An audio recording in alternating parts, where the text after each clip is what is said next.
Earth, our cradle, our home, now a dying ember in the vast cosmic darkness. Decades of relentless pollution and ecological neglect had taken their toll. The once vibrant blue planet was now a scarred, desolate wasteland. Temperatures soared, oceans acidified, and the air choked with toxins. Humanity, in its hubris, had pushed the planet beyond the point of no return. Hope, it seemed, was fading as quickly as the last rays of sunlight on a dying world. But even in the face of oblivion, humanity clung to a flicker of hope, a glimmer in the vast expanse of space. A distant star system, light years away, held the promise of salvation. A planet, Kepler 186f, offered a chance for a new beginning. With heavy hearts and a sense of last resort, we poured our remaining resources into building an ark, a vessel carrying the last vestiges of humanity. A one-way ticket to an uncertain future. The journey was fraught with peril. Years spent in the cold embrace of space, the constant fear of the unknown gnawing at our souls. We were pioneers, voyagers on a desperate pilgrimage to a new home. We carried the weight of a dying world on our shoulders, the hopes of billions resting on our weary, determined spirits. As Kepler 186f grew larger in the viewport, a mix of excitement and trepidation washed over us. This was it, our last stand. The fate of humanity rested on this alien world, a world we knew so little about. We were about to step into the unknown, a vast and uncharted territory. We were not prepared for what awaited us. Touchdown on Kepler 186f was anything but smooth. The ship, battered by the planet's turbulent atmosphere, crash-landed in the middle of a desolate plain. We stumbled out of the wreckage, blinking in the strange violet light of Kepler's sun. Dust swirled around us, a constant reminder of the planet's arid climate. The air, thin and heavy with ammonia, stung our lungs with each breath. Kepler 186f was alien in every sense of the word. 2 moons hung low in the sky, casting long, eerie shadows across the barren landscape.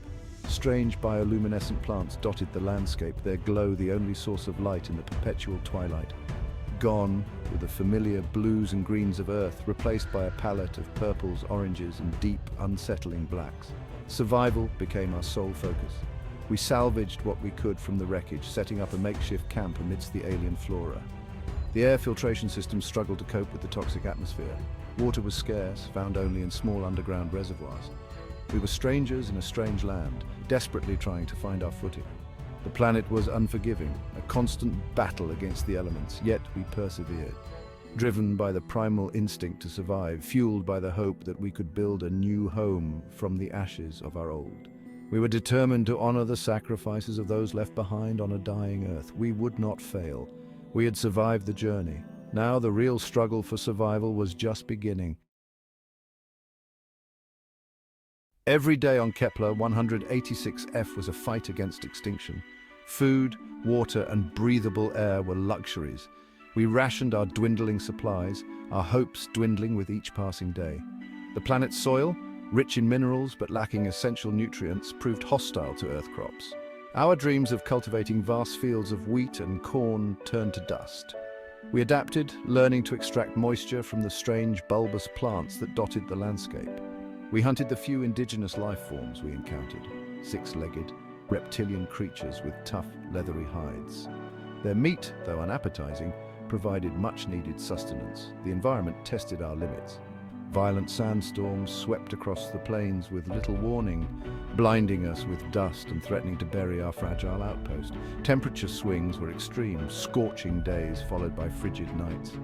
We huddled in our makeshift shelters, shivering in the cold, praying for the sun to rise. Yet even in the face of adversity, human ingenuity found a way. We harnessed the planet's geothermal energy to power our equipment, built greenhouses to shield our crops from the harsh climate. We adapted, innovated, and persevered. We were clinging to survival, but for how long? As the days turned into weeks and weeks into months, the strain on our small colony began to show. We were a community united by a common purpose, yet divided by fear, grief, and the constant struggle for survival. The weight of our situation, the loss of our home, and the uncertainty of the future pressed down on us. Arguments flared over dwindling resources, suspicions grew. The once clear lines of authority blurred, replaced by a simmering tension that threatened to boil over. Two factions emerged, one led by Dr. Anya Sharma, our chief scientist, who advocated for continued exploration and research into adapting Kepler 186f to our needs. The other, led by the gruff, pragmatic head of security, Commander James Riley, prioritized fortifying our position and stockpiling resources. The debate raged on, a microcosm of the human condition played out on an alien stage. Were we explorers driven by curiosity and the pursuit of knowledge, or were we survivors focused solely on self-preservation? Could we be both?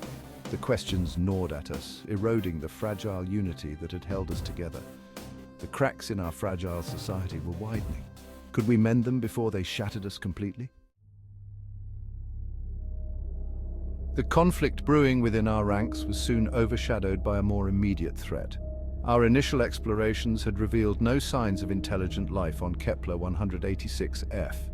We had been too quick to judge. The planet, it turned out, was not as barren as it seemed. Something lurked in the shadows, something that watched us with cold, calculating eyes. The first attack came without warning. A scouting party venturing out to map a new water source was ambushed. Their screams, echoing through our comms, sent chills down our spines. We rushed to their aid, only to find mangled bodies and strange, three-toed footprints in the purple sand. Fear, primal and instinctive, gripped the colony. We had awoken something deadly. We doubled our patrols, reinforced our defenses, and ventured out only when absolutely necessary. The creatures, whatever they were cunning and elusive. We caught glimpses of them in the shadows, sleek reptilian forms that blended seamlessly with the environment. Their eyes, glowing with an eerie luminescence, seemed to mock our fear. We were no longer alone on this planet, and we were not at the top of the food chain.